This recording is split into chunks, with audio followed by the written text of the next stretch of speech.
Hi friends, നമസ്കാരം. നമ്മുടെ job series continue ചെയ്യുകയാണ്. ഇന്ന് വന്നിരിക്കുന്നത് ലോയെക്കുറിച്ച് പറയാനാണ്. Law as a career. നമ്മൾ +2 കഴിഞ്ഞിട്ട് പ്രത്യേകിച്ച് വലിയ ഉദ്ദേശമൊന്നുമില്ല, എല്ലാമൊക്കെ എഴുതി കിട്ടിയില്ല, അല്ലെങ്കിൽ ഡോക്ടർ ആവാൻ ആഗ്രഹിച്ചിരിക്കുകയാണ്, അല്ലെങ്കിൽ കമ്പ്യൂട്ടർ എഞ്ചിനീയർ ആവാൻ ആഗ്രഹിച്ചിരിക്കുകയാണ്. അവരൊക്കെ അതിൽ പോകട്ടെ. അങ്ങനെ പ്രത്യേകിച്ച് ആഗ്രഹങ്ങളൊന്നും ഇല്ലാതെ, അല്ലെങ്കിൽ പ്രത്യേകിച്ച് അങ്ങനെ ഒരു വലിയ ഇന്നത് തന്നെ വേണം എന്നുള്ളൊരു കാര്യം തീരുമാനിക്കാത്ത ആൾക്കാർക്ക് you can also choose for law. അപ്പോൾ ഈ ഒരു കരിയറിനെ കുറിച്ച് നമുക്ക് ആലോചിക്കാവുന്ന ഒരു കാര്യമാണ്. ഇന്ത്യയിൽ ഇപ്പോൾ എമേർജിങ് ആയിട്ടുള്ള ഒരു കരിയറാണ്. അതേപോലെ തന്നെ ഇപ്പം നിങ്ങൾ ഓൾറെഡി ഒരു പ്രൊഫഷനിൽ ഇരിക്കുന്ന ആൾക്കാരാണെങ്കിലും യു ക്യാൻ ഓൾസോ ഇതൊരു സൈഡായിട്ട് നമുക്ക് ചെയ്യാവുന്നേ ഉള്ളൂ. അത്ര വലിയ വലുതായിട്ട് ഇവിടെ ഇന്ത്യയിൽ ഇപ്പം ഡിമാൻഡിങ് ആയിട്ടുള്ളൊരു കരിയർ ആവാൻ പോവുകയാണ് ലോ എന്ന് പറയുന്നത്. പിന്നെ നമ്മൾ ബാക്കിയുള്ള പ്രൊഫഷനെ കുറിച്ചൊക്കെ പറഞ്ഞു. അതേമാതിരി അത്ര വലിയ കഷ്ടപ്പാടൊന്നുമില്ല ഇന്ത്യയിൽ പാസ്സാവാനായിട്ട്. അപ്പോൾ നമ്മൾ ലോ പഠിച്ചു കഴിഞ്ഞാൽ, അല്ലെങ്കിൽ ലോ ചെയ്ത് കഴിഞ്ഞാൽ ഏതൊക്കെ പ്രൊഫഷനിലാണ്, എന്തൊക്കെ ജോലിയാണ് നമുക്ക് കിട്ടാൻ പോകുന്നതെന്ന് ആദ്യം നോക്കാം. ഫസ്റ്റ് നമ്മൾ ലിറ്റിഗേഷൻ, അതായത് നമ്മൾ സിനിമയിലൊക്കെ കാണുന്ന പോലെ കറുത്ത കോട്ടൊക്കെ ഇട്ട് കോടതിയിലൊക്കെ പോയി യുവർ ഓണർ എന്നൊക്കെ പറഞ്ഞ് മമ്മൂട്ടിയൊക്കെ ഭയങ്കര വലിയ കട്ട ഡയലോഗ്സൊക്കെ അടിച്ച് അങ്ങനെ നമ്മൾ സിനിമയിൽ കാണുന്ന type of lawyer, that is litigation, normal lawyers.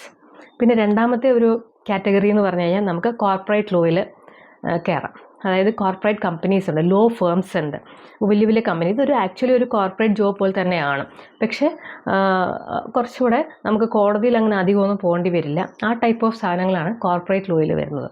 പിന്നെയുള്ളത് ഗവൺമെൻറ് സർവീസിൽ കയറാം. നമുക്ക് ജുഡീഷ്യൽ ജഡ്ജായിട്ട് ഡയറക്റ്റായിട്ട് കയറാം, അല്ലെങ്കിൽ പബ്ലിക് പ്രോസിക്യൂട്ടർ, APP എന്നൊക്കെ കേട്ടിട്ടില്ലേ, അതേമാതിരി നമുക്ക് കോടതിയിൽ കയറാം, ലൈക്ക് ഗവൺമെൻറ്റിൽ കയറാം.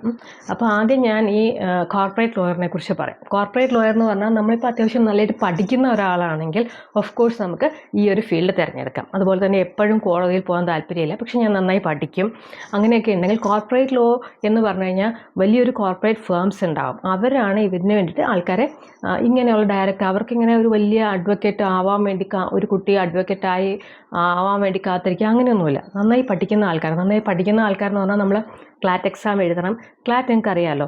ഇതുപോലെ തന്നെ നമ്മുടെ കീം അല്ലെങ്കിൽ JEE പോലെ തന്നെ ലൈക്ക് കോമൺ ലോ അഡ്മിഷൻ ടെസ്റ്റാണ്, ലോയ്ക്ക് വേണ്ടിയുള്ള അഡ്മിഷൻ ടെസ്റ്റാണ് ക്ലാറ്റ്. അപ്പോൾ ക്ലാറ്റ് എഴുതി ടോപ്പ് റാങ്കുള്ള ആൾക്കാരെ ടോപ്പ് ലോ യൂണിവേഴ്സിറ്റിയിൽ നമ്മൾ പഠിച്ചു കഴിഞ്ഞാൽ അവിടെ നിന്ന് ഡയറക്റ്റായിട്ട് ക്യാമ്പസ് പ്ലേസ്മെൻറ്റ് വഴി ഇവരെടുത്തോളും. അതായത് ടോപ്പ് ലോ യൂണിവേഴ്സിറ്റി എന്ന് പറഞ്ഞു കഴിഞ്ഞാൽ നിങ്ങൾക്കറിയാം, ലൈക്ക് NLSIU ബാംഗ്ലൂരുണ്ട്, അതുപോലെ തന്നെ NLU ഡൽഹി, പിന്നെ ഹൈദരാബാദിലുള്ള NALSAR നാൽസാർ, അതുപോലെ പിന്നെ കൊൽക്കട്ടയിലുള്ള വെസ്റ്റ് ബംഗാൾ NUJS, ഗുജറാത്തിലുള്ള GNLU. അപ്പോൾ ഇതൊക്കെയാണ് ടോപ്പ്. അതുപോലെ തന്നെ ഇനി പ്രൈവറ്റിൽ പോയി കഴിഞ്ഞാൽ സിംബയോസിസ് ലോ അക്കാഡമി. അപ്പോൾ ഇങ്ങനെയുള്ള കുറച്ച് പ്രൈവറ്റ് ടോപ്പ് ഫേംസ് ഉണ്ട്, ലോ യൂണിവേഴ്സിറ്റീസ് ഉണ്ട്. അപ്പോൾ ഇവിടെ നിന്നൊക്കെ പഠിച്ചിറങ്ങി വരുന്ന കുട്ടികൾ ഡയറക്റ്റായിട്ട് നല്ല പാക്കേജിൽ, നമ്മൾ IIT-IIM കിട്ടുന്ന മാതിരി തന്നെ നല്ല പാക്കേജിൽ ലോ ഫേംസ് എടുത്തുകൊണ്ട് പോകും. അപ്പോൾ അവിടെ നമുക്ക് ഇപ്പോൾ കോർപ്പറേറ്റ് ലോ ഫേംസ് എന്ന് പറഞ്ഞു കഴിഞ്ഞാൽ വലിയ വലിയ കമ്പനീസിന് അവർക്ക് ഡയറക്റ്റ് ഒരു ലോയർ ഉണ്ടാകും പലപ്പോഴും, പക്ഷേ മിക്കവാറും അവരുടെ ഈ ലോ റിലേറ്റഡ് ആയിട്ടുള്ള കാര്യങ്ങളൊക്കെ മാനേജ് ചെയ്യുന്ന ഇതുപോലെയുള്ള കോർപ്പറേറ്റ് ലോസാണ്, ലൈക്ക് അങ്ങനെ കോർപ്പറേറ്റ് ഫേംസ്, ലോ ഫേംസ് ആണ്. അപ്പോൾ അവരാണ് ഇവരുടെയുള്ള കാര്യങ്ങൾ മെയിനായിട്ട് മാനേജ് ചെയ്യുന്നത്. ലൈക്ക് അങ്ങനെയുള്ള കുറച്ച് ഇന്ത്യയിൽ തന്നെയുള്ള, കാരണം ഫോറിനിലുള്ള ലോ ഫേംസിന് പൂർണ്ണമായിട്ടും ഇന്ത്യയിൽ വർക്ക് ചെയ്യാനുള്ള പെർമിഷൻ ഒന്നും കൊടുത്തിട്ടില്ല. അപ്പോൾ ഇന്ത്യൻ കമ്പനീസിന് തന്നെയാണ് ഇന്ത്യയിൽ വർക്ക് ചെയ്യാൻ പറ്റുള്ളൂ. അപ്പോൾ അങ്ങനെയുള്ള ലൈക്ക് അമർചന്ദ് മംഗൽദാസ് എന്ന് പറഞ്ഞ കമ്പനീസ് ഉണ്ട്, അതുപോലെ തന്നെ ഖീത്താൻ, പിന്നെ AZB, ട്രൈലീഗൽ, ലൂത്ര. അപ്പോൾ ഇങ്ങനെ കുറേ ഇന്ത്യൻ കമ്പനീസ് ഉണ്ട്.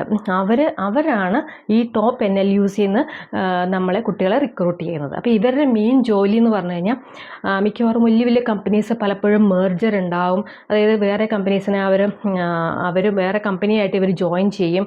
ചിലപ്പോൾ അക്വിസിഷൻസ് ഉണ്ടാകും, ലാൻഡ് അക്വിസിഷൻ ഉണ്ടാകും, അല്ലെങ്കിൽ ഒരു കമ്പനി തന്നെ അങ്ങനെ തന്നെ എടുത്ത് ഇവർ ഇതിലേക്ക് വരും. അപ്പോൾ അങ്ങനെയൊക്കെ ആകുമ്പോൾ അതിനകത്തുള്ള ലേബർ ലോസ്, അതിൻ്റെ ലോ എങ്ങനെയാണ്, റൂൾസ് ആൻഡ് റെഗുലേഷൻസ് എങ്ങനെയാണ്, അതിനകത്തുള്ള എംപ്ലോയീസിനെ ഇതിനകത്തോട്ട് എടുക്കുന്നത്, അങ്ങനെ ഒരു കമ്പനിയുടെ ഫുൾ കാര്യങ്ങൾ, റൂൾസും ലോസും ഒക്കെ മാനേജ് ചെയ്യുന്ന പരിപാടികളെല്ലാം ഈ കോർപ്പറേറ്റ് ലോ ഫേംസാണ് ചെയ്യുന്നത്. അപ്പം ഇങ്ങനെയുള്ള കാര്യങ്ങളാണ് നമ്മൾ ഇതിനകത്ത് കയറിക്കഴിഞ്ഞാൽ നമുക്ക് ചെയ്യേണ്ടി വരുന്നത്. അതേപോലെ തന്നെ പലപ്പോഴും ഇപ്പം കൺസ്യൂമർ ബേസ്ഡ് ആയിട്ടുള്ള കമ്പനീസൊക്കെ ആണെങ്കിൽ കൺസ്യൂമർ കോർട്ടിലൊക്കെ പോകേണ്ടി വരും. ചിലർ ആൾക്കാർ ഇതിന് വേണ്ടി കേസ് കൊടുക്കും. പിന്നെ ചിലർ നമ്മൾ പൈസ കൊടുത്തിട്ടുണ്ടാകും, തിരിച്ച് വാങ്ങേണ്ടി വരും. അങ്ങനെയുള്ള ഡെപ്റ്റൊക്കെ ഉണ്ടാകുമ്പോൾ ഡെപ്റ്റ് റിക്കവറി അങ്ങനെയുള്ള കാര്യങ്ങളുണ്ടാവും. അതേപോലെ തന്നെ പലപ്പോഴും എന്താ സംഭവിക്കുന്നത് വെച്ച് കഴിഞ്ഞാൽ വേറെ സോഫ്റ്റ്വെയർസൊക്കെ നമുക്ക് വലിയ കമ്പനീസിനൊക്കെ ചിലപ്പം എടുക്കേണ്ടി വരും. അല്ലെങ്കിൽ അങ്ങനെ ഒരു കമ്പനിയായിട്ട് കോൺട്രാക്റ്റൊക്കെ സൈൻ ചെയ്യേണ്ടി വരും. അപ്പോൾ ഈ കോൺട്രാക്ട് സൈൻ ചെയ്യുന്ന സമയത്ത് അതിനകത്ത് എന്തൊക്കെയാണ് നമ്മൾ റൂൾസ് എഴുതേണ്ടത്, അവർ തമ്മിലുള്ള കോൺട്രാക്ട് ഡീലിങ്സ് അതൊക്കെ എങ്ങനെയാണ്. അപ്പോൾ നമ്മളൊരു കോർപ്പറേറ്റ് ലോയിൽ ചെയ്ത് കഴിഞ്ഞാൽ എപ്പോഴും നമ്മൾ വലിയ ടൈയും കോട്ടും സൂട്ടും അങ്ങനെയുള്ള കോർപ്പറേറ്റ് ഡ്രസ്സസൊക്കെ ഇട്ട് നമ്മൾ എപ്പോഴും ഇങ്ങനെയുള്ള മീറ്റിങ്സ് അങ്ങനെയുള്ള കാര്യങ്ങളൊക്കെ പോവുക, ഇങ്ങനെയുള്ള റൈറ്റപ്സ്. അപ്പോൾ ജോലി ഒരുപാട് കൂടുതലായിരിക്കും. നമ്മൾ കോർപ്പറേറ്റ് ഫേമിൽ പോയി കഴിഞ്ഞാൽ നമ്മൾ ആക്ച്വലി അതൊരു 9 to 5 എന്ന് പറയാൻ പറ്റില്ല, ചിലപ്പോൾ രാത്രി വരെ ഇരിക്കുന്ന ഒരു 10 to 12 hours എങ്കിലും നമുക്ക് ഒരു ദിവസം വർക്ക് ചെയ്യണം. കാരണം നമ്മളൊരു കോൺട്രാക്ട് ചെയ്തു, ഇന്ന ദിവസം അവർ എഗ്രിമെൻ്റ് എല്ലാം വെക്കാനായിട്ട് തീരുമാനിച്ചിട്ടുണ്ടോ, അതിനകത്ത് നമ്മുടെ ഈ ഫുൾ കാര്യങ്ങൾ ഫുൾ പ്രൂഫായിട്ടെല്ലാം അതിനകത്ത് എല്ലാ കാര്യങ്ങളും ചെക്ക് ചെയ്ത് ഫൈനലൈസ് ചെയ്ത് നമുക്കത് കൊടുക്കേണ്ടതാണ്. അപ്പോൾ അങ്ങനെയുള്ള ടൈം കോടതിയിലൊന്നും അധികം പോകേണ്ടി വരത്തില്ല. നമുക്ക് ഓഫീസിൽ തന്നെ ഇരിക്കാം, നല്ല AC സെറ്റപ്പ് ആയിരിക്കും. അതിന് ഓഫീസ് കൾച്ചർ നമ്മൾ ശരിക്കും കോർപ്പറേറ്റ് കൾച്ചർ പോലെ തന്നെ നല്ല അടിപൊളി സെറ്റപ്പ് ആയിരിക്കും, നല്ല സാലറി ഉണ്ട്. അങ്ങനെ ഒരു നല്ലൊരു സെറ്റപ്പിൽ നമുക്ക് പോകാം. അതിന് നമുക്കൊരു വക്കീൽ പണിയായിട്ട് കാണാൻ പറ്റില്ല, but still it's a corporate law. അതൊരു കോർപ്പറേറ്റ് ജോലി പോലെ തന്നെ. പക്ഷേ നമുക്കിതെല്ലാം അറിഞ്ഞിരിക്കണം, ഈ കാര്യങ്ങളൊക്കെ ചെയ്ത് ഇങ്ങനെയുള്ള മറ്റുള്ള കമ്പനികളുമായിട്ടുള്ള കണക്ഷൻസ് എങ്ങനെയാണ്, അതിൻ്റെ റൂൾസ്. പിന്നെ തന്നെ അവനവൻ്റെ തന്നെ കമ്പനിയിലുള്ള എംപ്ലോയീസുമായിട്ടുള്ള ചിലപ്പോൾ എംപ്ലോയിയുടെ കരാറ് പുതുക്കേണ്ടി വരുമായിരിക്കും പലപ്പോഴും. അല്ലെങ്കിൽ ചില ആൾക്കാർ ചിലപ്പോൾ വേറെ ഇതുവരുമായിട്ടുള്ള ലിറ്റിഗേഷൻ ഇവരുമായിട്ടുള്ള ഇഷ്യൂസ് ചിലർ വരാതിരിക്കാം. അപ്പോൾ അങ്ങനെയുള്ളവർക്ക് എങ്ങനെയാണ് അവരുടെ സാലറി കോമ്പൻസേഷൻ അങ്ങനെയുള്ള ഒരുപാട് കാര്യങ്ങളുണ്ട്. അപ്പോൾ ഇതെല്ലാം ഡീൽ ചെയ്യുന്നത് ഈ കോർപ്പറേറ്റ് ലോ ഫേംസാണ്. അവരാണ് ഇതിൻ്റെ കാര്യങ്ങളെല്ലാം ചെയ്യുന്നത്. ചില കേസിലൊക്കെ ചിലപ്പം ഡയറക്റ്റ്ലി തന്നെ നമ്മൾ ഇതിൽ തന്നെ വലിയ കുറേ കാലം എക്സ്പീരിയൻസ് ഒക്കെ ആയിക്കഴിഞ്ഞാൽ നമുക്ക് ഇൻഡിവിജ്വലായിട്ട് തന്നെ ഓരോരോ കമ്പനിയിൽ ജോയിൻ ചെയ്യാം. അതൊക്കെ ഹൈലി പേയിങ് ജോബ്സാണ്. പിന്നെ നമ്മൾ ഇതിൻ്റെ ഫ്യൂച്ചർ ഭയങ്കര കൂടുതലാണ്. നമ്മൾ ഇതിൽ നല്ല എസ്റ്റാബ്ലിഷ്ഡ് ആയിക്കഴിഞ്ഞാൽ ഒരുപാട് പൈസ നമുക്ക് ഇതിൽ നിന്ന് ഉണ്ടാക്കാൻ പറ്റും. സോ അതുകൊണ്ട് ഇത് കോർപ്പറേറ്റ് ലോ എന്ന് പറഞ്ഞാൽ വളരെ നല്ലൊരു സംഭവമാണ്. പക്ഷേ you have to work hard. കുറച്ച് കാലം നല്ല സ്റ്റാർട്ടിങ് പോലെ തന്നെ നമുക്ക് മെയിൻ അട്രാക്ഷൻ എന്ന് പറഞ്ഞാൽ നമുക്ക് എവിടെയും പോയി പൈസ ഇല്ലാണ്ടിരിക്കേണ്ടി വരത്തില്ല. അപ്പോൾ തന്നെ നമുക്ക് സാലറി. പക്ഷെ നന്നായി പഠിക്കണം. ടോപ്പ് കോളേജിൽ കിട്ടിയാൽ മാത്രമേ നമുക്ക് ഇതിലേക്ക് എടുക്കാൻ പറ്റുള്ളൂ. അല്ലാത്ത കോളേജിൽ നിന്നൊക്കെ എടുക്കുന്നുണ്ട്, ബട്ട് ഇറ്റ്സ് ഡിഫിക്കൽട്ട്. നമുക്ക് സ്റ്റാർട്ടിങ്ങിൽ തന്നെ നല്ലൊരു ഫേമിൽ കയറണമെങ്കിൽ നമ്മൾ ക്ലാറ്റ് എഴുതി നല്ല റാങ്ക് കിട്ടണം, നല്ല യൂണിവേഴ്സിറ്റി പോകണം. പിന്നെ ഉള്ളതെന്ന് വെച്ച് കഴിഞ്ഞാൽ സാധാരണ നമ്മൾ കാണുന്ന നോർമൽ ലോയേഴ്സ് നമ്മൾ കാണുന്ന ഡൈവോഴ്സ് ലോയേഴ്സ്, അതുപോലെ തന്നെ മർഡർ കേസിൽ വരുന്ന ലോയേഴ്സ്, അങ്ങനെയുള്ള ഒരുപാട് കേസസ് ഉണ്ടല്ലോ. അപ്പോൾ അങ്ങനെ നോർമൽ ലോയേഴ്സിൻ്റെ കാര്യമാണ് അടുത്തത് പറയുന്നത്. അതാണ് അടുത്ത നമുക്കൊരു ജോലി. ഇതിനെ ജോലിയായിട്ട് നമുക്ക് പറയാൻ പറ്റില്ല. ഏത് കോളേജിൽ നിന്ന് വേണമെങ്കിലും നമുക്ക് പാസ്സാവാം. ഇങ്ങനെയുള്ള വലിയ കോളേജിലൊന്നും പോകാൻ ഉള്ള ക്ലാറ്റ് റാങ്ക് ഒന്നും ഇല്ല എന്നുണ്ടെങ്കിൽ നമുക്ക് ലോ അല്ലേ, ഇന്ത്യയിൽ എവിടെ വേണമെങ്കിലും നമുക്ക് ഇന്ത്യൻ ലോ എന്ന് പറയുന്നത് മാറാനൊന്നും പോകുന്നില്ലല്ലോ. ആ സെയിം സാധനമാണ് എല്ലായിടത്തും പഠിപ്പിക്കുന്നത്. പക്ഷേ വ്യത്യാസമുണ്ട്. കാരണം ആ വ്യത്യാസം എന്ന് പറഞ്ഞു കഴിഞ്ഞാൽ ഇംഗ്ലീഷ് ലാംഗ്വേജ് കൈകാര്യം ചെയ്യാൻ ചിലപ്പോൾ അവിടെ ഭയങ്കര ഹൈഫൈ ഇംഗ്ലീഷിലും ആഷ്ബോഷ് ഹൈടെക് ആയിട്ടൊക്കെ ആയിരിക്കും വലിയ കോളേജിൽ പഠിപ്പിക്കുന്നത്. പക്ഷേ സാധാരണ ഒരു കോളേജിൽ അത്രയും ഹൈഫൈ ആയിട്ടൊന്നും അല്ല. ചിലപ്പോൾ കേരളത്തിലാണെങ്കിൽ മലയാളത്തിലൊക്കെ ആയിരിക്കും പഠിപ്പിക്കുന്നത്. സോ ആ ഒരു ഡിഫറൻസ് ഉണ്ട്. പിന്നെ നമ്മൾ ആരെയാണ് നമ്മുടെ കൂടെയുള്ള ആൾക്കാരെങ്ങനെയായിരിക്കും, അതായത് നമ്മുടെ ക്ലാസ്മേറ്റ്സ്. അപ്പോൾ ആ ഒരു ലെവൽ വ്യത്യാസമാണ്. വലിയ കോളേജും ചെറിയ കോളേജും തമ്മിൽ വലിയ വ്യത്യാസമൊന്നുമില്ല. ഇതാണ് പ്രശ്നം. ഇങ്ങനെയുള്ള കാര്യങ്ങളിലാണ് വ്യത്യാസം വരുന്നത് മെയിനായിട്ട്. അപ്പോൾ ലോ പഠിക്കാനാണെങ്കിൽ എവിടെ വേണേലും പഠിക്കാം. പിന്നെ അതുപോലെ തന്നെ ലോയുടെ ഒരു പ്രത്യേകത എന്ന് പറഞ്ഞു കഴിഞ്ഞാൽ, ഇപ്പോൾ നമ്മൾ ഡോക്ടർ ആവാൻ ആഗ്രഹിച്ചു, അല്ലെങ്കിൽ ഒരു IAS ആവാൻ ആഗ്രഹിച്ചു. IAS ആഗ്രഹിച്ചു കഴിഞ്ഞാൽ ഇപ്പോൾ എൻ്റെ തന്നെ ഒരു വീഡിയോ ഉണ്ട് അപ്പോൾ നമ്മുടെ ഒരു കിട്ടാനുള്ള ചാൻസ് എന്ന് പറഞ്ഞു കഴിഞ്ഞാൽ 0.02% ആണ്. അപ്പോൾ അത്രയും ഒരു പെർസെൻറ്റേജ് നമ്മൾ എഴുതി കഴിഞ്ഞാൽ നമ്മുടെ ആഗ്രഹം ഉണ്ടെങ്കിൽ തന്നെ കിട്ടണമെന്നില്ല. ഇപ്പോൾ ഡോക്ടർ ആവാൻ ആഗ്രഹിച്ചു, എനിക്ക് ഗവൺമെൻറ് കോളേജിലൊന്നും കിട്ടിയില്ല, അല്ലെങ്കിൽ പിന്നെ പ്രൈവറ്റിലൊക്കെ പോകണമെങ്കിൽ 10-75 ലക്ഷം രൂപയൊക്കെ കൊടുത്ത് ഞാൻ പോകണമെങ്കിൽ വീട്ടുകാരിൽ അത്രയും പൈസ ഉണ്ടെങ്കിൽ കുഴപ്പമില്ല. പക്ഷേ അല്ലെങ്കിൽ എൻ്റെ ആ സ്വപ്നമായിട്ട് തന്നെ ഇരിക്കും. പക്ഷേ നമ്മൾ ലോയർ ആകാൻ ആഗ്രഹിച്ചു കഴിഞ്ഞാൽ നമുക്ക് ഒരു കുട്ടി കോളേജിൽ നിന്നാണെങ്കിൽ പോലും ഒരു ലോ ഡിഗ്രി കിട്ടും. ആ ലോയർ ആകാൻ ആഗ്രഹിച്ചാൽ ഒരു 99% ആൾക്കാർക്കും പഠിച്ച് ലോ ഡിഗ്രി എടുക്കാവുന്നതേ ഉള്ളൂ. സോ അതിന് ഈവൻ ഏജ് ലിമിറ്റ് പോലും ഇല്ല. ഞാൻ പറഞ്ഞ പോലെ ഈവൻ നിങ്ങൾ ഏതെങ്കിലും ഒരു ഡിഗ്രി എടുത്തവരാണെങ്കിൽ അത്രമാത്രം വ്യവഹാരങ്ങളാണ്, അത്രമാത്രം പ്രശ്നങ്ങളാണ് ഇന്നത്തെ ഇന്ത്യയിൽ വരുന്നത്. അതിന് മാത്രം ലോയേഴ്സൊന്നും ഇവിടെ ഇല്ല. അപ്പോൾ ഏത് ഫീൽഡിലാണെങ്കിലും ഇപ്പം I M A civil engineer, അപ്പോൾ സിവിൽ എഞ്ചിനീയറിംഗ് ഫീൽഡിലാണെങ്കിൽ പോലും ഒരാളൊരു വീട് പണിത് ഒരു കോൺട്രാക്ടറെ ഏൽപ്പിച്ച് കുറച്ച് കഴിഞ്ഞിട്ട് അങ്ങേര് ഇട്ടിട്ട് പോയി. സോ ഉടനെ പിന്നെ കേസായി കാര്യങ്ങളായി ഇങ്ങേര് ബാക്കി പൈസ ഭീഷണിപ്പെടുത്തലായി അങ്ങോട്ട് കൊടുക്കണമെന്ന് പറയാം. ചിലപ്പോൾ അയാൾ തന്നെ കോൺട്രാക്ടർക്കായിരിക്കും, ചിലപ്പം കോൺട്രാക്ടർക്ക് അങ്ങനെ കുറച്ച് പണി ചെയ്തിട്ട് പൈസയും വാങ്ങിച്ചങ്ങ് പോയിട്ടുണ്ടാകും. അപ്പോൾ അയാൾ ചിലപ്പോൾ കൊണ്ടുപോയി കേസ് കൊടുത്തു കളയും. ഇവർ പാവം ആൾക്കാർ, അയാൾ കൊണ്ട് കേസ് കൊടുത്തു കളയും, എനിക്ക് ഇനിയും പൈസ തരാനുണ്ട്. അപ്പോൾ അയാൾ ഇട്ടിട്ട് പോകുമ്പോൾ ഇവരത് ചോദിച്ചാൽ ഇങ്ങനെ പോയല്ലോ, ഇനി എനിക്ക് ഇങ്ങനെ കിടക്കണ്ടേ, വീട് പണി തീർക്കണ്ടേ. അപ്പോൾ ഇവർ ആരെങ്കിലും കൊണ്ടുവന്ന് വെച്ചിട്ട് വീട് പണി അങ്ങ് തീർക്കും. തീർന്നില്ല, ഫിനിഷ് ചെയ്ത് കഴിഞ്ഞ് പാലുകാച്ചിലൊക്കെ കഴിഞ്ഞ് താമസിക്കാൻ തുടങ്ങുമ്പോൾ മറ്റേ ആ പഴയ കോൺട്രാക്ടർ വന്നിട്ട് പറയും ഞാനാണിത് മുഴുവൻ ചെയ്തതെന്ന്. സോ എന്ത് ചെയ്യാൻ പറ്റും വീട്ടുകാർക്ക്? So they'll go for case. അപ്പോൾ ഇനി എനിക്ക് 10 ലക്ഷം രൂപ കൂടെ വേണം, ഞാനാണിത് മുഴുവൻ തീർത്തത്. അപ്പോൾ ഇവർക്ക് ഒന്നുമില്ല, കയ്യിൽ ഒന്നും പറയാനില്ല. സോ അങ്ങനെയുള്ള ഒരുപാട് കേസ്. കാരണം ഈ കോൺട്രാക്ടർ ചിലപ്പോൾ ഇങ്ങനെയൊക്കെ എല്ലാ കോൺട്രാക്ടർമാരും ഇങ്ങനെയാണെന്നല്ല പറഞ്ഞത്, വളരെ 1%, 2% ആൾക്കാർ അങ്ങനെയൊക്കെ ഉള്ളൂ. പക്ഷേ ഇങ്ങനെയും നടക്കുന്നുണ്ട്.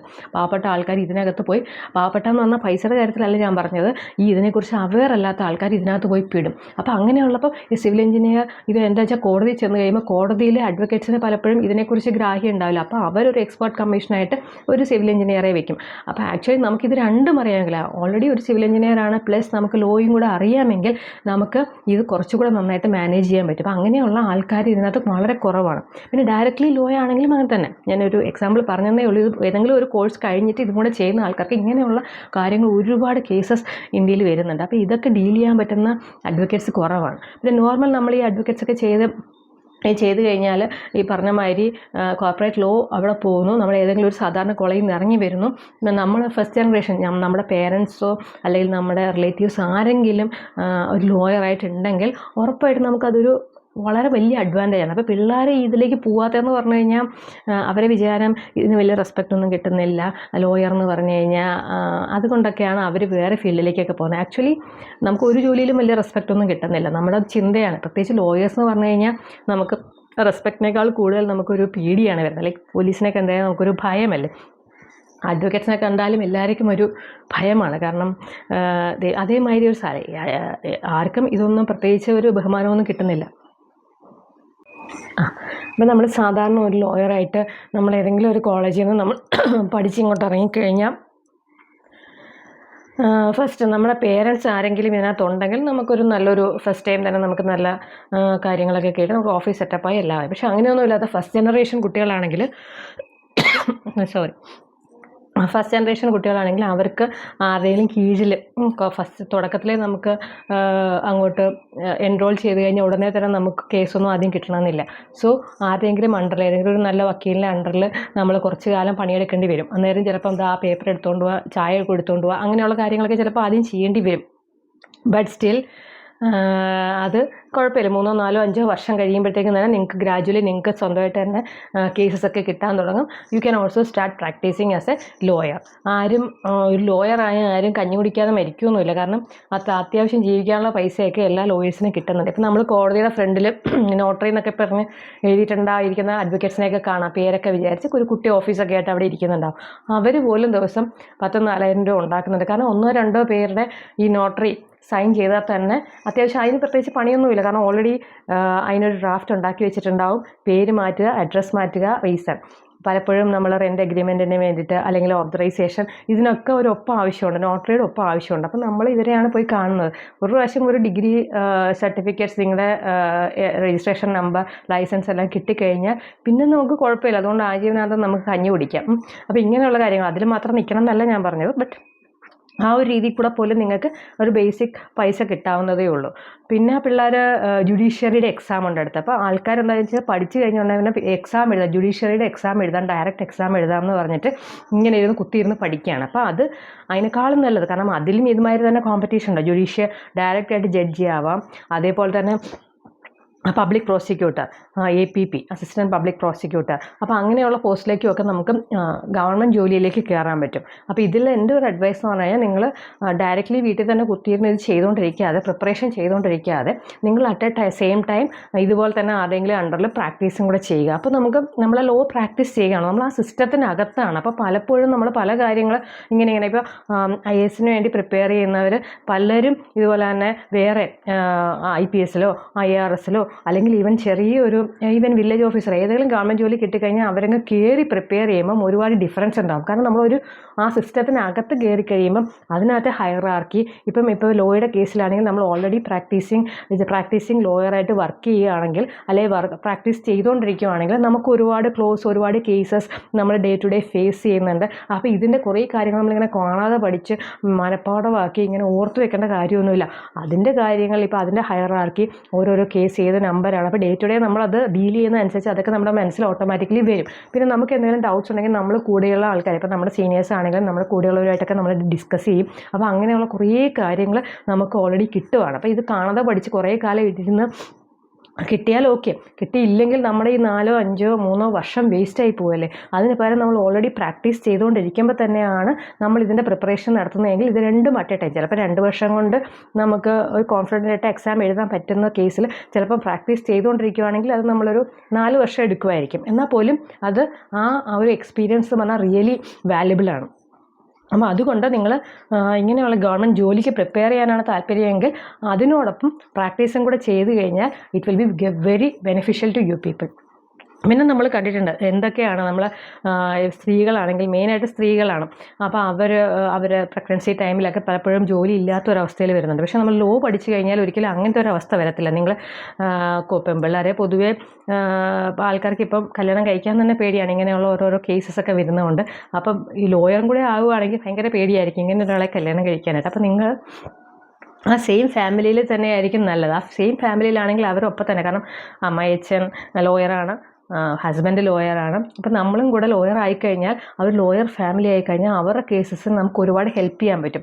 അപ്പം നമ്മൾ ഈവൻ ഓഫീസിൽ പോകാൻ പറ്റാത്ത അല്ലെങ്കിൽ കോടതിയിൽ കേസ് വാദിക്കാൻ പറ്റാത്ത നമ്മുടെ പ്രഗ്നൻസി കുഞ്ഞ് വലുത് ചെറുതായിരിക്കുന്ന സമയത്ത് ആ സമയത്തൊക്കെ നമുക്ക് ഇങ്ങനെയുള്ള കാര്യങ്ങൾ, ഡ്രാഫ്റ്റിംഗ് കാര്യങ്ങൾ, ബാക്കിയുള്ള കേസസ് പറഞ്ഞു കൊടുക്കുക. ക്ലയൻറ്റ് ഇപ്പോൾ വീട്ടിൽ വരുന്ന ക്ലയൻ്റാണ് അവരായിട്ട് ഡീൽ ചെയ്യുക. അപ്പം നമ്മുടെ സമയം അനുസരിച്ച് ഇപ്പോൾ കോർപ്പറേറ്റ് ലോയർ എന്ന് പറഞ്ഞാൽ അവർക്ക് ആ കറക്റ്റ് 12 hours അല്ലെങ്കിൽ ഒരു ദിവസത്തെ ഫിക്സഡ് ടൈം ഉണ്ട്. നമുക്ക് വെച്ചാൽ അങ്ങനെയല്ല, നമ്മുടെ ടൈം അനുസരിച്ച് നമുക്ക് അങ്ങോട്ടും ഇങ്ങോട്ടും കാര്യങ്ങളൊക്കെ മാറ്റി നമ്മളുടെ സൗകര്യത്തിന് അനുസരിച്ച് മാറ്റാം. ആദ്യത്തെ കുറച്ച് കാലം കുറച്ച് ബുദ്ധിമുട്ടുള്ള കാലഘട്ടമുണ്ട്. അതായത് പൈസയൊക്കെ കുറവായിരിക്കും, ഒരാളുടെ കീഴിൽ നമ്മൾ വർക്ക് ചെയ്യല്ലേ.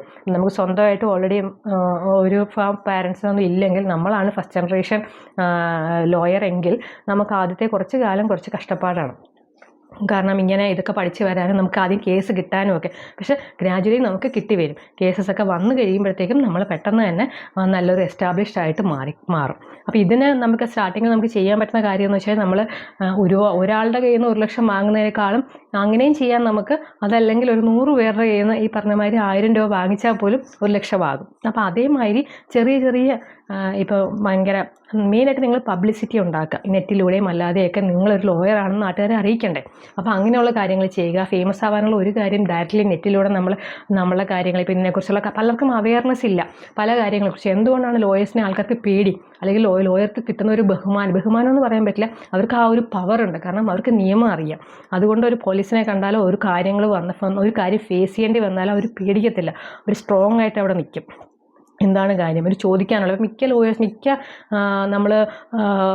അഡ്വക്കേറ്റ്സിനെ നമ്മൾ നോക്കിക്കഴിഞ്ഞാൽ അവർ ഇപ്പം നമ്മൾ സിനിമയിൽ കണ്ടാൽ തന്നെ അറിയാം, മമ്മൂട്ടി തന്നെ ഒരു അഡ്വക്കേറ്റ് ആണല്ലോ. അപ്പോൾ അദ്ദേഹത്തിൻ്റെ ആ ഒരു പവർ ഇൻ ദെയർ ടോക്ക്, അവരുടെ ആ ഒരു ബോഡി ലാംഗ്വേജ് എല്ലാം കണ്ടാൽ നമുക്കറിയാം. അവരൊരു എനിക്ക് തോന്നുന്നു അറിവാണ് ബലം എന്നൊക്കെ നമ്മൾ പറയില്ലേ, അതുപോലെ തന്നെ ആ ഒരു നിയമത്തെക്കുറിച്ചുള്ള ഒരു അറിവ് അത് അവരെ വളരെ പവർഫുൾ ആക്കുന്നുണ്ട്. ഇപ്പം നമ്മൾ രാഷ്ട്രീയത്തിൽ നോക്കിക്കഴിഞ്ഞാൽ രാഷ്ട്രീയത്തിലെ സ്പോക്സ് പേഴ്സൺസൊക്കെ അവർ ഈവൻ പറഞ്ഞു കഴിഞ്ഞാൽ അരുൺ ജെയ്റ്റ്ലി അവരൊക്കെ ചിലപ്പോൾ എനിക്ക് തോന്നുന്നു പലപ്പോഴും പുള്ളിയൊന്നും ഒരിടത്തൊന്നും ജയിച്ചൊന്നും വന്നിട്ടില്ല. പക്ഷെ സ്റ്റിൽ അവർ ഭയങ്കര സ്ട്രോങ് പേഴ്സണാലിറ്റീസ് ആയിരുന്നു. ഓരോ രാഷ്ട്രീയ പാർട്ടികളുടെയും കാര്യം ഓർത്തു കഴിഞ്ഞാൽ ഇങ്ങനെയുള്ള അവരുടെ ആ സ്ട്രോങ് ആയിട്ടുള്ള, ഇപ്പം നമുക്കാണെങ്കിൽ വി ഡി സതീശനുണ്ട്, സെൻട്രലിലാണെങ്കിൽ സുഷമ സ്വരാജ് ഉണ്ടായിരുന്നു, അവരിപ്പം ഇല്ല. ബട്ട് അങ്ങനെയുള്ള ഒരുപാട് കാര്യങ്ങൾ ഇപ്പോൾ കേരളത്തിൽ ഷാജഹാൻ, ഇവിടെ കെ എം ഷാജഹാനുണ്ട്, പിന്നെ മാത്യു കുഴൽനാടനുണ്ട്. അപ്പോൾ ഇവരെയൊക്കെ കാര്യങ്ങൾ കേൾക്കുമ്പോൾ തന്നെ നമുക്കറിയാം അവരുടെ ആ ഒരു വേ ഓഫ് ടോക്ക്, അവരാ ഒരു പവർഫുൾ, അവരുടെ ടോക്ക് അങ്ങനെയാണ്. അതായത് കുറേ കാലം നമ്മൾ ഈ ഫീൽഡിൽ ഇരിക്കുമ്പോൾ നമുക്ക് ക്ലയൻറ്റിനോട് ഡീൽ ചെയ്യാനും ഒരാളെ കൺവിൻസ് ചെയ്യാനും, ഇപ്പോൾ കോടതിയോട് ഇത് പറഞ്ഞ് കാര്യകാരണങ്ങൾ സഹിതം പറഞ്ഞ് മനസ്സിലാക്കണ്ടേ. അപ്പോൾ ആ ഒരു വേ ഓഫ് കമ്മ്യൂണിക്കേഷൻ, ആ പവർഫുൾ വേ ഓഫ് കമ്മ്യൂണിക്കേഷൻ നമുക്ക് ഓട്ടോമാറ്റിക്കലി വരും. വളരെ നല്ലതായിരിക്കും അവരുടെ കമ്മ്യൂണിക്കേഷൻ. ആൾക്കാരെ കൺവിൻസ് ചെയ്യാനുള്ള ഒരു കഴിവുണ്ടാവും. അതുപോലെ കുറേ ഇപ്പോൾ പബ്ലിക്കായിട്ടുള്ള, പിന്നെ ആൾക്കാർക്ക് പൊതുജന സേവനം നടത്താൻ താല്പര്യമുള്ള ആൾക്കാർക്കൊക്കെ ആണെങ്കിലും പബ്ലിക്കിൽ പോയിട്ട് ഒരു ഇഷ്യൂ പബ്ലിക്കിൻ്റെ ഉണ്ടായി, അപ്പോൾ ഒരു ലോയർ ആണെങ്കിൽ അവർക്ക് അപ്പം തന്നെ ഒരു കേസ് ഫയൽ ചെയ്യാം, പബ്ലിക്കിന് വേണ്ടിയിട്ട് അതിനുവേണ്ടി സംസാരിക്കാം. അങ്ങനെയുള്ള കാര്യങ്ങൾ ഇപ്പം കുറച്ച് പൈസ കുറേ പേരുടെ കയ്യിൽ നിന്ന് കളക്ട് ചെയ്തിട്ട് അങ്ങനെ ഒരു കേസായി മുന്നോട്ട് പോകാം. അപ്പോൾ അങ്ങനെയുള്ള ഒരുപാട് കാര്യങ്ങൾ നമുക്ക് ഇതിനകത്ത് ഈ ഫീൽഡിൽ ചെയ്യാൻ പറ്റും. പക്ഷേ നമ്മൾ വളരെ ഒരു ചെറിയ കോളേജിൽ നിന്നും വളരെ തുച്ഛമായ പൈസ കൊണ്ട് പാസ്സായി വലിയതായിട്ട് ചിലവൊന്നും ആക്കാതെ തന്നെ നമുക്ക് നല്ല രീതിയിൽ ഒരു എഡ്യൂക്കേഷൻ കിട്ടുകയും ചെയ്യും. അതേപോലെ തന്നെ സമൂഹത്തിന് ഗുണമുള്ളതാകും, നമുക്കൊരു ഇൻകം ജനറേറ്റ് ചെയ്യുകയും ചെയ്യാം. അപ്പോൾ അതുപോലെ തന്നെ പെൺകുട്ടികളുടെ കേസ് ഞാൻ പറഞ്ഞ പോലെ തന്നെ അവർക്ക് ഇങ്ങനെയുള്ള സമയത്ത് അങ്ങനെയുള്ള ഫാമിലിയിലാണ് നമ്മൾ മാരേജ് ചെയ്ത് പോകേണ്ടത്.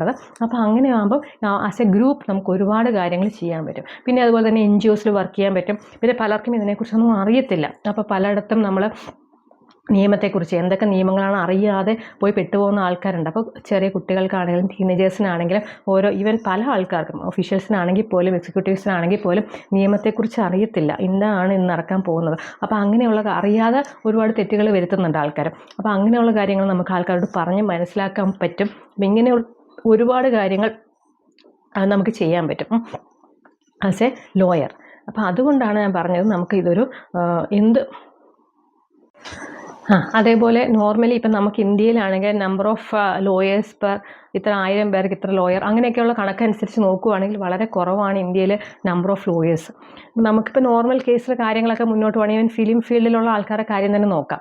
എല്ലാ കാര്യങ്ങളും അല്ലെങ്കിൽ രാഷ്ട്രീയത്തിൽ എല്ലാ കാര്യങ്ങളും നോർമലായി പോയിക്കൊണ്ടിരിക്കുകയാണ്. ബട്ട് സഡനായിട്ടൊരു അലിഗേഷൻ അവർക്കെതിരായിട്ട് വന്നു, അവരാകെ പേടിച്ചു പോകും. അപ്പോൾ അവർക്കൊരു ലോയറുടെ ആവശ്യമുണ്ട് ആ സമയത്ത്. സോ അങ്ങനെ ആൾക്കാരുടെ നമുക്കൊരു പ്രശ്നം വന്നു, അന്നേരം നമ്മുടെ കൂടെ നിൽക്കാൻ ആരെങ്കിലും വേണ്ടേ.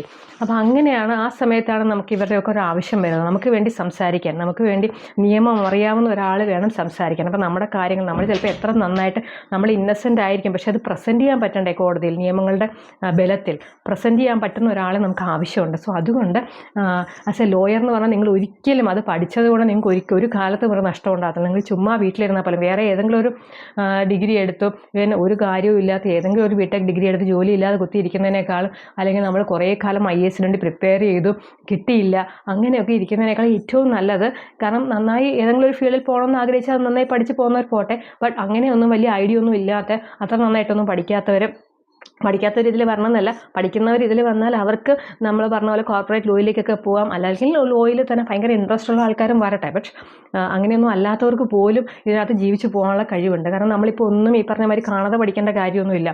ഒരു ഡോക്ടർ ഒന്നും പഠിക്കാതെ ഒരു ഓപ്പറേറ്റ് ചെയ്യാൻ പറ്റുമോ? അല്ലെങ്കിൽ ഒരു രോഗി വന്ന് നിൽക്കുമ്പോൾ ഞാനൊരു പുസ്തകം തുറന്ന് നോക്കിയിട്ട് വന്ന് പറയാമെന്ന് ആ ഡോക്ടർക്ക് പറയാൻ പറ്റുമോ? അവർ കുത്തിയിരുന്ന് കഠിനാധ്വാനം ചെയ്ത് ഇതെല്ലാം മനഃപ്പാടമാക്കി കാര്യങ്ങൾ അറിഞ്ഞേ പറ്റൂ. ബട്ട് ഒരു ലോയർക്കാണെങ്കിൽ ഓക്കെ, ഇപ്പം അത് ഞാനിത് മറന്നുപോയാലും കുഴപ്പമില്ല, പിന്നെ നമുക്ക് ആ പുസ്തകം നോക്കാം, അല്ലെങ്കിൽ നമ്മുടെ എത്രാമത്തെ പേജിൽ ഇന്ന ക്ലോസ് എല്ലാ കാര്യങ്ങളും അവർക്ക് പിന്നീടാണെങ്കിലും നോക്കാൻ പറ്റും. അപ്പോൾ അങ്ങനെ റെഫർ ചെയ്ത് പറയും. ഈവൻ എക്സാംസിന് പോലും അവർക്ക് റെഫറൻസിന് വേണ്ടി ബുക്സൊക്കെ എടുക്കാം. അങ്ങനെ അല്ലാതെ എല്ലാം കാണാതെ പഠിച്ച് അങ്ങനെ ഇരുന്ന് നമ്മുടെ ഹാർഡ് വർക്ക് മതി, വലിയ ബുദ്ധിയോ അങ്ങനെയുള്ള കാര്യങ്ങളൊന്നും അത്ര അധികമൊന്നും ആവശ്യമൊന്നുമില്ല. ബട്ട് നമ്മൾ ഹാർഡ് വർക്ക് ചെയ്യുക, കാര്യങ്ങൾ ചെയ്യുക, ആൾക്കാരെ കൺവിൻസ് ചെയ്യാനുള്ള കമ്മ്യൂണിക്കേഷൻ നല്ലൊരു കമ്മ്യൂണിക്കേഷൻ ഉണ്ടായിരിക്കുക. കാരണം ഇതിൽ തന്നെ പ്രാക്ടീസ് ചെയ്ത് കുറേ കാലം കഴിയുമ്പോൾ നമുക്കിതൊക്കെ ഓട്ടോമാറ്റിക്കലി ഡെവലപ്പ് ആകും. അല്ലാത്തൊരു ഈ പണിക്ക് പോകത്തില്ലല്ലോ, നമുക്ക് സംസാരിക്കാൻ അറിയണം. അപ്പോൾ ഇങ്ങനെയൊക്കെ നോക്കുവാണെങ്കിൽ ഇൻ മൈ ഒപ്പീനിയൻ ഇന്ത്യയിൽ, കാരണം ഇന്ത്യയിൽ ഇപ്പം ഒരുപാട് ആൾക്കാർ കൂടി വരുന്നുണ്ട്, പല എല്ലാം ഒന്നും ട്രാൻസ്പാരൻ്റ് അല്ല. അപ്പോൾ ഒരാളൊരു കാര്യം നമ്മൾ ഒരാൾക്കൊരു കാര്യം അല്ലെങ്കിൽ എന്തെങ്കിലും സർവീസോ കാര്യങ്ങളൊക്കെ തരാമെന്ന് പറഞ്ഞു അത് പകുതിക്ക് വഴി ഇട്ടിട്ട് പോവുക, ബ്രേക്ക് ആവുക, അങ്ങനെയൊക്കെ വരുന്ന സമയത്ത് നമുക്ക് കോടതിയിലേക്ക് പോകേണ്ട ആവശ്യം വരുന്നുണ്ട്, ലിറ്റിഗേഷൻ വരുന്നുണ്ട്. ആ സമയത്തൊക്കെ നമുക്കൊരു ലോയറെ ആവശ്യമുണ്ട്. കാരണം ഇത് ഒരുപാട് നീണ്ടുപോകുന്നൊരു പ്രോസസ്സുമാണ്. അപ്പോൾ ഇപ്പം നമ്മൾ പറഞ്ഞ പോലെ സ്ത്രീകൾക്കൊക്കെ കാര്യം പറയുകയാണെങ്കിൽ മർഡർ കേസ് അങ്ങനെയുള്ള കേസൊന്നും അവർ ചെയ്യുന്നില്ല. ക്രിമിനൽ ലോയറൊന്നും അല്ലെങ്കിൽ പോലും ഡൈവേഴ്സ് കേസസ് ഒരുപാട് വരുന്നുണ്ട്. അപ്പോൾ ഈ ഡൈവേഴ്സ് കേസിൽ നമുക്ക് കോടതിക്കകത്ത് വേണമെങ്കിൽ സെറ്റിൽ ചെയ്യാം, കോടതിക്ക് പുറത്ത് സെറ്റിൽ ചെയ്യാം, അലിമണി അങ്ങനെയുള്ള ഒരുപാട് കാര്യങ്ങൾ ഇന്നത്തെ ജനറേഷൻ അങ്ങനെയുള്ള കാര്യങ്ങളൊക്കെ ഒരുപാടുണ്ട്. അപ്പോൾ ഇത് കോടതിയുടെ നൂലാമാലകളിലൊന്നും പോകാതെ തന്നെ അപ്പോൾ ഇതിനു വേണ്ടി മാത്രം നമുക്ക് സ്പെസിഫൈ ചെയ്യാം, സ്പെഷ്യലൈസ് ചെയ്യാം. ലൈക്ക് ഇങ്ങനെയുള്ള കാര്യങ്ങൾ ചിലപ്പോൾ സംസാരിച്ച് 2-3 പ്രാവശ്യം സംസാരിക്കുമ്പോൾ തന്നെ ചിലപ്പോൾ പേരൻസിൻ്റെ ഇഷ്യൂസ് ആയിരിക്കും. അപ്പോൾ അങ്ങനെ ആസ് എ ലോയർ നമുക്ക് വരുന്ന കേസസ് തന്നെ ചിലപ്പോൾ നമുക്ക് അവരെ ഒന്നിപ്പിച്ച് തന്നെ കൊണ്ടുപോകാൻ പറ്റും. ചിലപ്പോൾ അങ്ങനെ അല്ല എന്നുള്ള കാര്യങ്ങളിൽ സമാധാനപരമായി ചിലപ്പോൾ ഇത് കുറേ കാലം നീണ്ടുപോകുന്ന കേസ് വരുമ്പോഴൊക്കെയാണ് മറ്റേ ഒരാൾ ചിലപ്പോൾ ആണാവാം, അല്ലെങ്കിൽ ലേഡി ആവാം, അല്ലെങ്കിൽ ഭാര്യയാവാം, ഭർത്താവാം, അവർക്ക് വേറൊരാളുടെ കൂടെ ജീവിക്കാൻ വേണ്ടിയിട്ട് ഇവരെ ഉപദ്രവിക്കുക, അങ്ങനെയുള്ള ഒരുപാട് കേസസ് നമ്മൾ കാണുന്നില്ലേ. അപ്പം ഇങ്ങനെയൊന്നും അല്ലാതെ തന്നെ മ്യൂച്വൽ അണ്ടർസ്റ്റാൻഡിങ്ങിൽ കൂടെ വളരെ പെട്ടെന്ന് ഈ പ്രോസസ്സ് നടത്താൻ വേണ്ടി നമുക്ക് അവരെ ഹെൽപ്പ് ചെയ്യാം. അതല്ലെങ്കിൽ അവർക്ക് കുഴപ്പമില്ല എന്നുണ്ടെങ്കിൽ അവരെ ചെറിയ ചെറിയ സൗന്ദര്യ പിണക്കങ്ങളൊക്കെ സോൾവ് ചെയ്ത് അവരെ, കാരണം ഇത്രയും കേസസ് നമ്മൾ എല്ലാ ദിവസവും കാണുമ്പോൾ നമുക്ക് ഒരാളെ കാണുമ്പോൾ തന്നെ അറിയാം ഇവരുടെ ബേസിക് ഇഷ്യൂ എന്താണ്, സില്ലി കാര്യങ്ങളാണോ, അത് സീരിയസ് ഇഷ്യൂ ആണോ, ഫിസിക്കൽ ടോർച്ചറിങ് ഉണ്ടോ, അത് ചുമ്മാ എന്നെ അവൾ അങ്ങനെ പറഞ്ഞു, എന്നെ ഇവൻ ഇങ്ങനെ പറഞ്ഞു എന്നൊക്കെ പറഞ്ഞ് ചുമ്മാ സില്ലി റീസൺസ് കൊണ്ട് ഇവർ വരുന്നതാണോ, അല്ലെങ്കിൽ അവരുടെ വർക്ക് പ്രഷർ കൊണ്ടാണോ, ഇപ്പം നിലവിൽ അവരുടെ സമയം ശരിയല്ലാത്തത് കൊണ്ടാണോ, ചിലപ്പോൾ കുറച്ച് സമയം കഴിയുമ്പോഴത്തേക്കും അവരുടെ എക്സ്റ്റേണൽ പ്രശ്നങ്ങളൊക്കെ സോൾവ് ചെയ്യുമ്പോൾ ഇവർ നോർമലായി വരുമായിരിക്കും. അപ്പോൾ അത് ഇവർക്ക് കാണുമ്പോൾ തന്നെ കുറേ കേസസ് ഡീൽ ചെയ്യുമ്പോൾ തന്നെ നമുക്കൊരു ഐഡിയ കിട്ടും എന്താണ് ഈ ഒരു കപ്പിളിൻ്റെ പ്രശ്നമെന്ന്. അപ്പോൾ അതൊക്കെ കണ്ട് നമുക്കത് സുഖമായിട്ട് ഡീൽ ചെയ്ത് കൊണ്ടുപോകാവുന്നേ ഉള്ളൂ. അപ്പോൾ അതുകൊണ്ട് വലിയ കോടതിയിലൊന്നും പോകാതെ തന്നെ നമുക്കിത്, അതുപോലെ തന്നെ മ്യൂച്വലി നമുക്ക് പരസ്പരം പറഞ്ഞ് സെറ്റിലാവുന്ന ഒരുപാട് കേസസ് ഉണ്ട്. കാരണം നമുക്ക് അവരോട് പറഞ്ഞു വിടാം, കോടതിയിൽ പോയി കഴിഞ്ഞാൽ 3-4 വർഷം ഇതിൻ്റെ പിന്നാലെ നടക്കും, അതിനുള്ള കോടതി ചിലവ് കാര്യങ്ങൾ, അതുകൊണ്ട് നമുക്ക് ഔട്ട് ഓഫ് കോർട്ട് സെറ്റിൽമെൻ്റ് ആയിട്ട് നിൽക്കാം. അപ്പോൾ ഈ അഡ്വക്കേറ്റ് തന്നെ ഔട്ട് ഓഫ് കോർട്ട് സെറ്റിൽമെൻ്റ് ആക്കി അവരെ നിന്ന് കാശ് 2 പാർട്ടീസിൻ്റെയും കാശ് വാങ്ങി നമ്മുടെ കാര്യം നടക്കും, വളരെ പെട്ടെന്ന് ഈ കേസ് സോൾവ് ചെയ്യുകയും ചെയ്യും. അപ്പോൾ അങ്ങനെയുള്ള ഒരുപാട് കാര്യങ്ങൾ ഇതിനകത്ത് നമുക്കുണ്ട്. കാരണം ഡയറക്റ്റ്ലി ഇന്ന ജോലി അപ്പോൾ നമുക്കൊരു 9 to 5 ജോബൊന്നുമല്ല, നമുക്ക് ഫിക്സഡ് ആയിട്ട് സാലറി ഒന്നുമില്ല, നമ്മൾ ആദ്യം അങ്ങോട്ട് ഇറങ്ങിക്കഴിഞ്ഞാൽ ആരും നമുക്ക് കേസൊന്നും തരാൻ പോകുന്നില്ല. ബട്ട് സിസ്റ്റമാറ്റിക്കലി നമ്മൾ ഇതുപോലെ തന്നെ ആരെങ്കിലും അണ്ടറിൽ കുറച്ച് കാലം വർക്ക് ചെയ്ത് കഴിയുമ്പോഴത്തേക്കും നമുക്ക് കേസസൊക്കെ കിട്ടിത്തുടങ്ങും. എനിക്കൊന്നും ഒരു സിനിമ ഇറങ്ങി എനിക്കത് ഭയങ്കരമായിട്ട് ഇൻട്രസ്റ്റിംഗ് ഇഷ്ടപ്പെട്ടു. ടൊവിനോയുടെയും കീർത്തി സുരേഷിൻ്റെയും, അതായത് വാശി. അപ്പോൾ 2 പേരും അഡ്വക്കേറ്റ്സാണ്. അവർ പിന്നെ കല്യാണം കഴിക്കുന്നു. അപ്പോൾ അവരുടെ ആ ഒരു വളർച്ചയും അവർ പിന്നെ ഒരു ഓഫീസ് സെറ്റപ്പ് എടുക്കുന്നു, 2 പേരും കൂടെ ഷെയർ ചെയ്യുന്നു. പിന്നെ ഒരാളുടെ കേസ് തന്നെ 2 പേരും ബാധിക്കുന്നു. അങ്ങനെയുള്ള കോംപ്ലിക്കേഷൻസ് ഒന്നും ഇതിനകത്ത് വരത്തില്ല. ബട്ട് സ്റ്റിൽ ഒരാൾക്ക് മറ്റൊരാൾ ഒരുപാട് കാര്യങ്ങളിൽ ഹെൽപ്പ് ചെയ്യാൻ പറ്റും. ഏത് സമയത്താണെങ്കിലും, ആണുങ്ങൾക്കാണെങ്കിലും സ്ത്രീകൾക്കാണെങ്കിലും ഒക്കെ വളരെ ഹെൽപ്ഫുൾ ആയിട്ടുള്ള ഒരു കരിയറായിട്ട്, വളരെ സസ്റ്റൈനബിൾ ആയിട്ടുള്ള ഒരു കരിയറായിട്ടാണ് എനിക്ക് തോന്നുന്നത്. ഗ്രാജുവലി നിങ്ങൾക്ക് റെസ്പെക്റ്റും കാര്യങ്ങളൊക്കെ കിട്ടിക്കൊണ്ടേയിരിക്കും, കേസസൊക്കെ കൂടുതൽ കിട്ടും, നല്ലൊരു കേസ് കിട്ടുക. അതുപോലെ തന്നെ കുറേയൊക്കെ നമുക്ക് പബ്ലിക് ഇൻട്രസ്റ്റിൽ അങ്ങനെയൊക്കെ പോകാൻ താല്പര്യമുള്ളവർ, രാഷ്ട്രീയത്തിൽ ഇറങ്ങാൻ താല്പര്യമുള്ളവരും, അവരെയും രാഷ്ട്രീയത്തിൽ ഇറങ്ങിയില്ലെങ്കിൽ പോലും ഏതെങ്കിലും ഒരു പാർട്ടിയുടെ സ്പോക്സ് പേഴ്സണായിട്ട് അവർക്ക് വേണമെങ്കിൽ നിങ്ങൾ നന്നായി സംസാരിക്കണമെന്നൊക്കെ അറിഞ്ഞു കഴിഞ്ഞാൽ പോയിന്റ് നമുക്ക് ആൾക്കാരെ കൺവിൻസ് ചെയ്യാനും പിടിച്ചിരുത്താനും പറ്റിയ പോയിന്റ്സ്. കാരണം ഇവർക്ക് പോയിന്റ്സ് കണ്ടുപിടിക്കുക എന്നുള്ളത് തന്നെ പ്രധാനമാണല്ലോ. കാരണം ഇവർ കോടതിയിൽ എന്ന് ഇതൊക്കെ തന്നെയാണല്ലോ കാണുന്നത്, ജഡ്ജിയെ കൺവിൻസ് ചെയ്യണ്ടേ. അപ്പം പിന്നെയുള്ള കാര്യം ഞാൻ പറഞ്ഞ പോലെ ഗവൺമെൻറ് ജോബിൽ പോകും, ഡയറക്റ്റ്ലി ജഡ്ജിയിലേക്ക് പോകുമ്പോൾ ജഡ്ജ് ആവാനുള്ള എക്സാംസ് എഴുതാനായിട്ട് കാണാതെ പഠിച്ചിങ്ങനെ ഇരിക്കുന്നതിനേക്കാളും നല്ലത് നമുക്ക് ഫീൽഡിൽ എക്സ്പീരിയൻസ് ഉണ്ട്. കാരണം ജഡ്ജിയായിട്ട് അവിടെ ഇരിക്കുമ്പോൾ നമുക്ക് കുറേ ലോയൊക്കെ അറിയണ്ടേ, പിന്നെ ഈ വക്കീലന്മാർ എങ്ങനെയാണ് സംസാരിക്കുന്നത്, കോടതിയിൽ എങ്ങനെ പെരുമാറും എന്നൊക്കെ നമ്മൾ പ്രാക്ടീസും കൂടെ ചെയ്തുകൊണ്ടിരുന്നാൽ it will be very beneficial for you. അപ്പോൾ അതുകൊണ്ട് ഡയറക്റ്റ്ലി എക്സാമിന് വേണ്ടി കുത്തിയിരുന്ന് പഠിക്കാതെ നിങ്ങൾ സൈമൾട്ടേനിയസ് ആയിട്ട് പ്രാക്ടീസ് ചെയ്യുക, അതേപോലെ തന്നെ എക്സാം പ്രിപ്പയർ ചെയ്യുക. അപ്പോൾ ഗവൺമെൻറ്റിൽ കിട്ടേണ്ടവർക്ക് അങ്ങനെ കിട്ടാം. ഡയറക്റ്റ്ലി ജഡ്ജിയായിട്ട് എനിക്ക് തോന്നും മുൻസിഫ് കോർട്ടിലാവാം, അല്ലെങ്കിൽ ഡിസ്ട്രിക്ട് കോർട്ടിൽ, അങ്ങനെ അതിൻ്റെ പ്രൊമോഷൻ കാര്യങ്ങളായിട്ട് പോകാം, അല്ലെങ്കിൽ APP ആയിട്ടാണെങ്കിലും ഉള്ള എക്സാംസ് എഴുതാം. കാരണം ഇതിനകത്ത് എല്ലാം ചോദിക്കുന്നത് നിങ്ങൾ ഈ പ്രാക്ടീസ് ചെയ്യുമ്പോൾ നിങ്ങൾക്ക് അത് ഓട്ടോമാറ്റിക്കലി വന്നു ചേരും. കുറേ കാര്യങ്ങൾ ബാക്കിയുള്ള കാര്യങ്ങൾ പഠിച്ചാൽ മതി. അപ്പോൾ അതുകൊണ്ട് ഇതൊരു നല്ല ഒരു കരിയറായിട്ടാണ് എനിക്ക് തോന്നുന്നത്. ബാക്കിയുള്ള കരിയറിനെ കുറിച്ചൊക്കെ ഞാൻ പറഞ്ഞിട്ടുണ്ട്. ബട്ട് ഇത് ഇന്ത്യയിൽ ഇനി എമർജിങ് ആയിട്ടുള്ള ഒരു കരിയർ ആയിരിക്കും. ഇപ്പോൾ ക്ലാറ്റ് എക്സാം എഴുതണം, അതിനുള്ള എൻട്രൻസ് ടെസ്റ്റ് ഉണ്ട്, ആ രീതിയിൽ പോകുന്നവർക്ക് അങ്ങനെ. അതല്ലാത്ത നോർമൽ ഏത് കോളേജിൽ പഠിച്ചാലും ഞാൻ പറഞ്ഞ പോലെ ഇന്ത്യൻ ലോ എന്ന് പറഞ്ഞു കഴിഞ്ഞാൽ അതെല്ലാവർക്കും സെയിം ആണല്ലോ. പിന്നെ ആ ചെറിയ ചെറിയ ഡിഫറൻസ്, നമ്മുടെ ആ ഒരു ഇംഗ്ലീഷിൽ സംസാരിക്കണം, കുറച്ച് കമ്മ്യൂണിക്കേഷൻ സ്കിൽസൊക്കെ നിങ്ങൾ ഡെവലപ്പ് ചെയ്യുക, അങ്ങനെയുള്ള കാര്യങ്ങളൊക്കെ ചെയ്ത് കഴിഞ്ഞാൽ ഉറപ്പായിട്ട് നിങ്ങൾക്ക് ഒരു നല്ലൊരു ലോയറായി ഉയരാൻ പറ്റും. So that's all. Thank you. By.